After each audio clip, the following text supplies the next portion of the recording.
Archaeology porn. Today's episode of Archaeology Porn, we are going to talk about one of my favorite subjects. I've seen these things in person in Greece, and I've written a few papers about them. Gold signet rings. And among all types of archaeology porn, these reign supreme. Real deal bling. Bling, bling, bling. You can see my earrings from a mile. Bling, bling. So what are these things? Well, they're a collection of a little over 100 gold signet rings. And that number is expanding all the time as new ones are being found. And one of the big recent finds was the so-called Griffin Warrior tomb found in 2015, which we'll talk about. But they're not really a collection per se, because they're scattered all around the globe in different places. But where did they come from? The answer is Greece, and more specifically, the island of Crete. Now, most of them were actually found in the mainland on the Peloponnesian Peninsula, which is in southern mainland Greece. And if you know anything about Greek history, this is where the Spartans came from. Spartan clinging on to me. It's me! It's me! I said, who's that Spartan clinging on to me? It's me! It's me! Uh-huh. Uh-huh. Uh-huh. Uh-huh. Uh-huh. Respect people's personal space! Woo! However, this still hasn't really been adjudicated. It's certainly believed that the artisans who made these signet rings all came from Crete or trained in Crete, or were just under the influence of artistic styles and beliefs from Crete. So let's jump into the specifics of what we do know.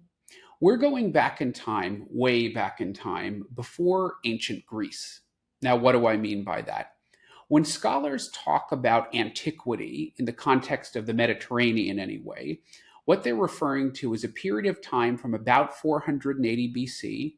That's when the Greeks repulsed the second Persian invasion, until about 476 AD, when the Western Empire in Rome fell. Now, it was during this time that all the people and places and things that you think of when I say ancient Greece or ancient Rome actually happened. Yep, we're going back more than 1,000 years before all of that to a period starting in 1900 BC, or just about 4,000 years ago. Now, it was during this time that society became organized around these palatial centers, big buildings, palaces, which became the center of, seems like, the economy, governance such as it was, spiritual practice. And therefore it's known as the palatial period. That first happened on the island of Crete in what became known as the Minoan civilization, and then it migrated over to the Peloponnesian Peninsula to what's called the Mycenaean civilization. And it's believed that the latter overtook the former, either through conquest or just some form of domination. Now, this palatial system lasted until about 1100 BC, so 800 years, and then things seemed to fall apart. The status of the palaces fell, and they seemed to be abandoned in violent conflagrations, burning to be specific. And then Greek entered what is known there as the Dark Ages. Now, it's important to point out those Dark Ages, starting in 1100 BC, well, that was like almost 1,500 years before what we call the Dark Ages in Western Europe when you think of King Arthur and all that stuff. So it was a different time period with different causes, but the name of the Dark Ages means the same thing. It's dark because we don't know much about it. There's a lot written before and after, but during those Dark Ages, very little is written, so we know a lot less. Okay, so I'm just going to have to zoom through this because there are books and books and books that I've read about it. But as with any period of prehistory, there's just a lot we don't know. So I'm going to give you the basics. So about 3000 BC, it's 5,000 years ago, that was the beginning of the Neolithic on Crete. Neolithic period, we're talking about settled farming. That lasted about 1,000 years until about 2000 BC. And then that was when we started seeing urban centers. 1900 BC, we're talking about our palatial period. Now, to be more specific, these palaces seem to be the center of things, central places, it's called in archaeology. What does that entail?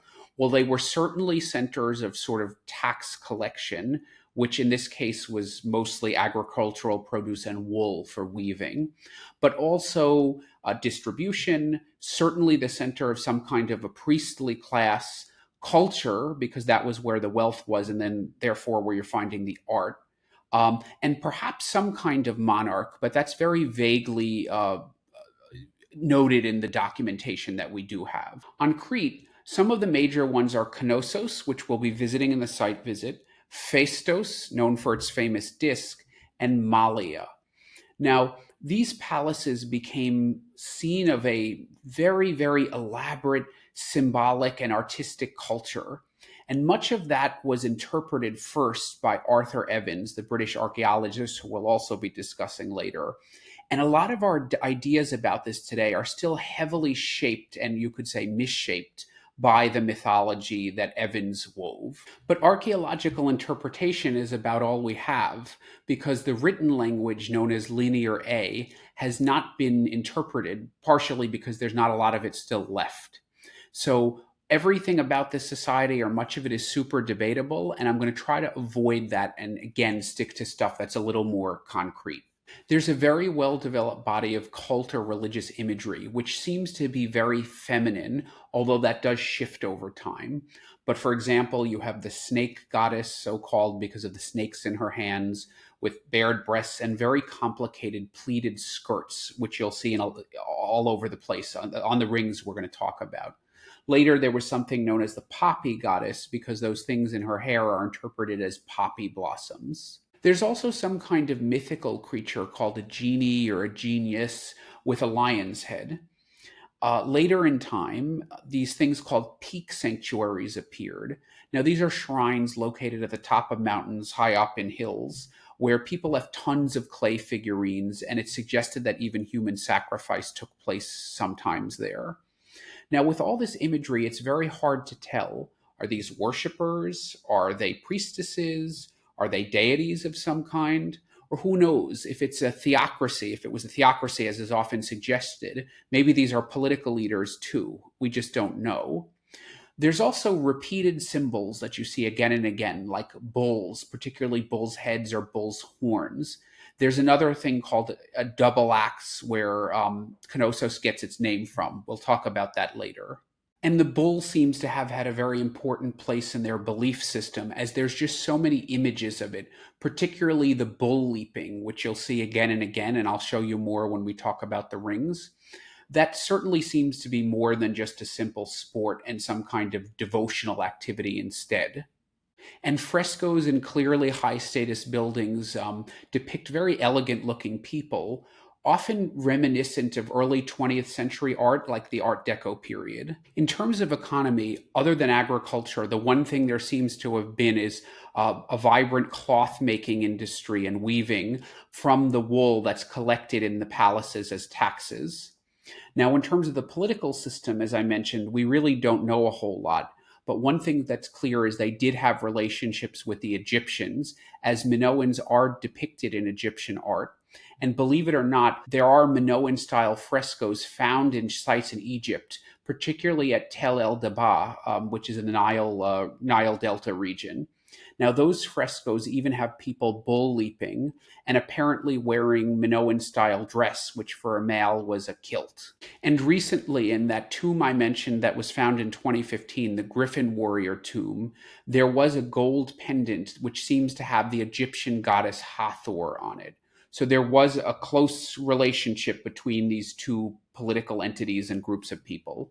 Minoan civilization, this palatial world, was clearly at its peak from about 1600 BC to about 1450 BC, after which time it seemed to have come under the domination of the Mycenaeans based on the Peloponnesian. More about them in a moment. Now, why did this happen? Again, no one really knows, but there's a few ideas. One is the eruption of the Thera volcano, which actually today is known as the Party Island of Santa. That seems to have happened too long before that 1450 decline, but it's thought that some of the lingering ramifications of that eruption, perhaps on the weather or agriculture or the seas or disrupted trade networks, that might have contributed to the Minoan civilization's decline. There's also some suggestion that there was a civil war or a violent invasion, because there's plenty of evidence for burning at all of those palaces, and that happens over a relatively short period of time. Anyway, all of this archaeological evidence for destruction, plus the changeover in language to what's called Linear B, is what makes it clear that the Mycenaean civilization and culture took precedence. Now, the really key thing is, unlike Linear A, Linear B has been translated, and that was done in 1952 by a guy named Michael Ventris. Now, the forms that this language took were these clay tablets in the palaces, which were essentially administrative records. And these came to us almost by accident, because the system they had then was writing on these clay tablets, which were soft clay. And the idea was they had some kind of administrative year, think of like the fiscal year in modern times. They'd write what they needed to know, and then the next year they'd erase it and kind of write over it. Well, what happened is, at the end of the Mycenaean period, there were also burning at the palaces, suggesting some kind of, conflagration, some kind of chaos.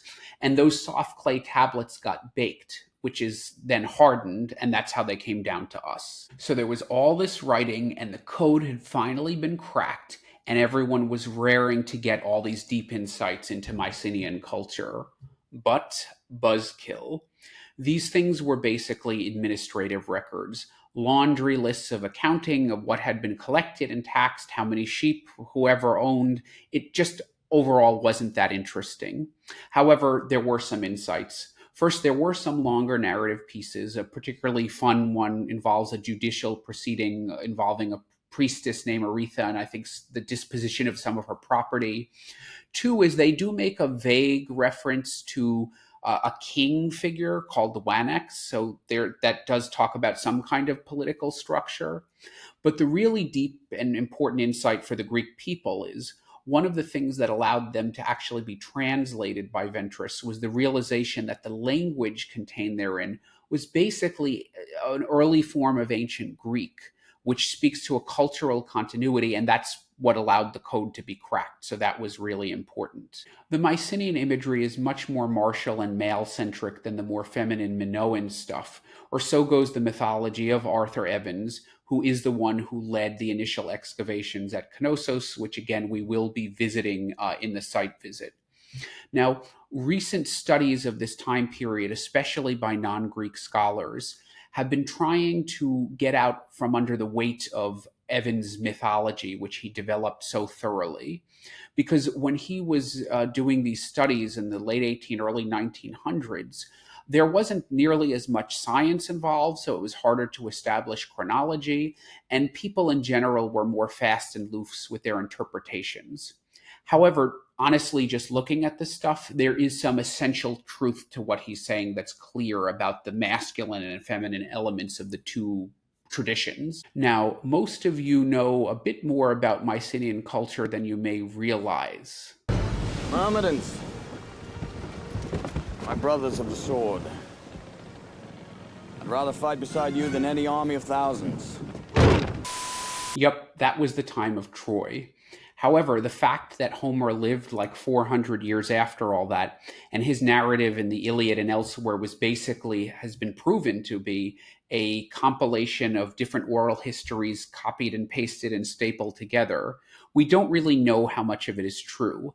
However, it is important and tantalizing to point out that the archaeological record has proven some of what he did say, like, for example, the discovery of a few of those famous boar's tusk helmets, which were so unusual in the narrative. Now, I've gone way too long as always, so I'm not going to go too much deeper into it, because at this point you're probably wondering, why are you telling me all this? It's plot exposition. It has to go somewhere. The punchline of all this is that Mycenaean culture at its peak does seem to have incorporated a lot of the features of Minoan art and imagery and belief system, but changed them a bit and also had a more male-dominated martial character. However, the system of social, political, economic organization seems to have been very similar, those palaces. And some of the palaces in Crete did survive, like Knossos, as we mentioned. However, a lot of great palaces rose in southern Greece, including Athens, Pylos, and of course Mycenae itself. And this brings us finally, at long last, to our main subject, which is the archaeology porn, the signet rings. You see, thousands of these were found, only about 100 so gold signet rings, but a lot of seal stones. And this is basically the major media where you can see the melding of these two cultures. So without further ado, let's jump in. The rings are found in tombs, but the issue is there's a lot of unprovenance material around there, which was supposedly found by landowners and farmers on their land. And a lot of that stuff is highly sus because it's very individualized and unusual. And the issue with that is that a lot of this kind of symbolic imagery across cultures takes on highly stylized forms and very reductive into a pretty regularized, standardized set of imagery. You see this, for example, in Egyptian art, where there's very little variation in the presentation of the deities and the pharaohs. The rings vary greatly in size, with the smallest one being just 1.7 centimeters, or about 2/3 of an inch long, and the largest being nearly 6 centimeters, or 2.5 inches long. Now that is some serious bling. So. Like what? What?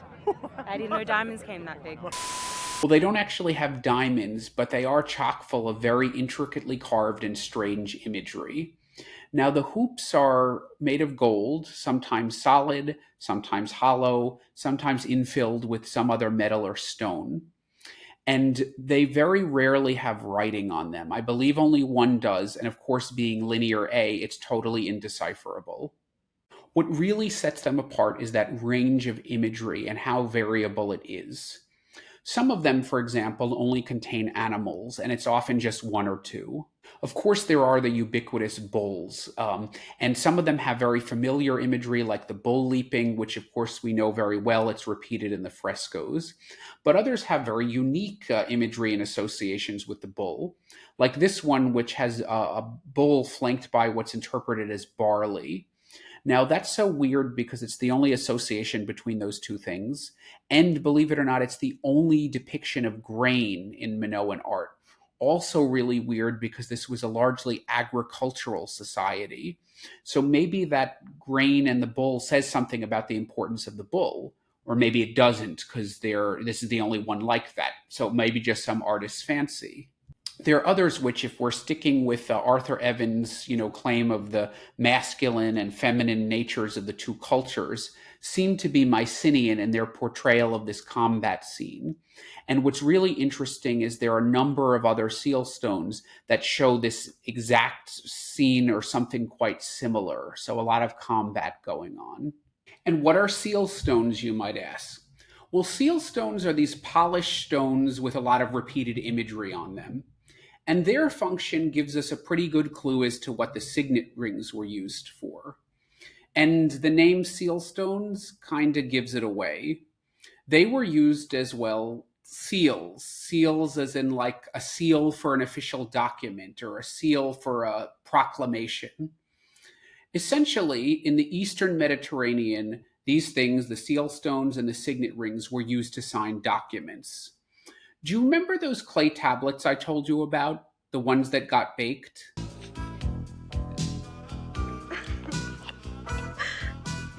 Chicks, can I hold this smoke? No, not that kind of baked. I mean baked in the fire that I talked about, those clay tablets.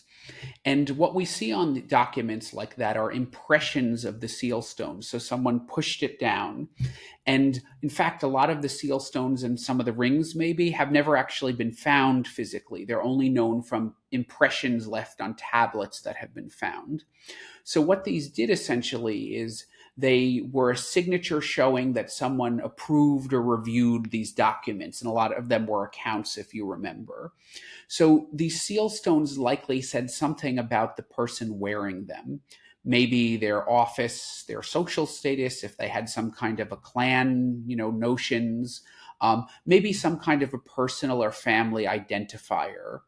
Perhaps they were even individually commissioned, we just don't know.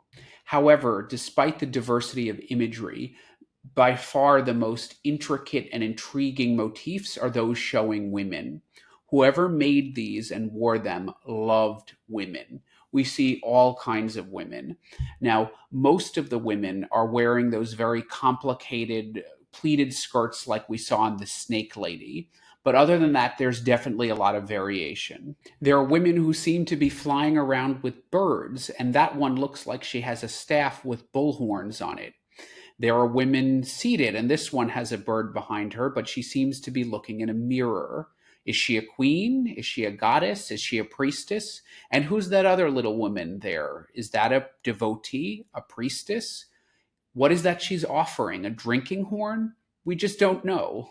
And a lot of these women seem to be dancing or singing or shouting or performing some kind of a devotional activity in front of, what is that? That's often interpreted as a shrine. So a stone-built platform flanked by palms, or others even interpret that as some sort of weaving or a loom, maybe made by a deity. Not that far-fetched. If we use ethnography, even sticking to this same area of the world, later Greek mythology has Rapso, who's a minor deity associated with weaving. That's from the classical age of Greece. There's Athena, too, who is sometimes weaving. Or how about the three fates? And here's a similar image, except that shrine thing seems to be in the middle, and there are 2 or 3 different kinds of women. You see the women on the right who are wearing that kind of blowing scarf, or maybe those are wings around them. You see the women on the left wearing that kind of bowling pin hat, but all with the complicated skirts. Do they serve 2 different functions? Those women on the right seem to be dancing. The ones on the left seem to be singing or crying out. And then on the right, there's that larger woman. Is that her bigger size? Does that indicate that she's a goddess or a priest or more important than the smaller ones? Or is that just artistic perspective, that she's in front? And the fact that this and others seem to be in a rocky, maybe beach environment, is that significant? After all, we know this was a maritime trading society. So these are all things that are up for interpretation. However, one thing that never ceases to amaze me is that these things were made more than 3,000 years ago with whatever rudimentary tools they had and on these tiny miniature media.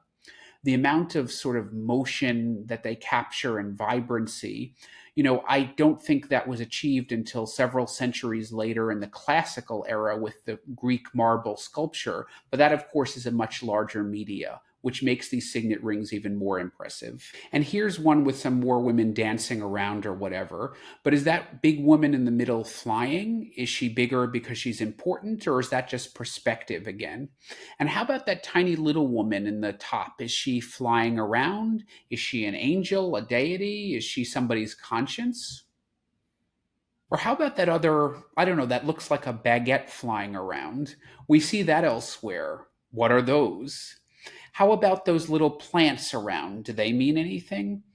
In fact, there are plant specialists that look at these things, which is why I'm calling some of the different plants barley or poppies. That's their interpretation. And what about poppies? That is, by the way, where opium comes from. Poppies. Poppies will put them to sleep. Sleep. Now they'll sleep. There are, of course, many religions and so-called shamanistic practices that do rely on psychedelic drugs. Anyway, as you can see, interpreting this stuff really is an art form, something kind of interesting to read through on a rainy day. Maybe I'll do a show one day going through one of those interpretations in depth, and you can see what it entails. After all, it is a very specific kind of archaeology that sort of overlaps with art criticism and art history. All right, we could play this game all day, so I'm just going to leave it at that. But I want to go on one final tangent, however. Remember that tomb I told you that was found, the Griffin Warrior tomb in 2015? That was near the palace at Pylos, which is in the southern Peloponnesian peninsula. Well, that dude was buried with some serious bling. There's this extremely delicate gold necklace, and then this incredibly intricate and masterfully carved miniature called the combat gate. That's a seal stone. And this is that same combat scene I showed you on the ring and that we see variations of elsewhere. Clearly, this repeated image was important to these people for some reason. Maybe it was the scene of an epic battle in one of their own myths, like Homer's Iliad. And the really cool thing was the sword in the combat agate matches perfectly the sword that the Griffin Warrior was buried with, the real sword. So maybe he's a figure out of the myths. Anyway, I could do a whole show just on this tomb, so I'm going to get to the point. What was so critical about this tomb is we know it was real. The things were found in the modern times, less than 10 years ago, in situ. Remember, most of those other rings were found long ago, and a lot of them are unprovenanced. So we learned so much more about the stuff that was found with the Griffin Warrior. And what's really cool is a lot of the rings seem to have been placed intentionally in the tomb, associated with different parts of the body or other objects. And a lot of the imagery on the rings mirrors stuff that the Griffin Warrior was buried with. Like I mentioned, the sword in the combat agate. He was also buried with a mirror. And remember that goddess looking into her mirror on the ring, or whatever she was? That ring was also buried with the Griffin Warrior. After all 4 rings he was buried with show very different imagery, and you've seen these rings throughout the show. And not only is the imagery different, but the styles are different, the levels of skill apparent in the artistry is different.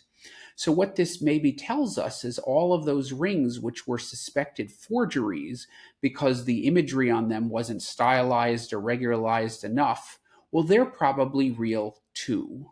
So this calls into question the suspicion that some of those rings that were found that were unprovenanced and were suspected to be fake because the imagery on them was totally unique.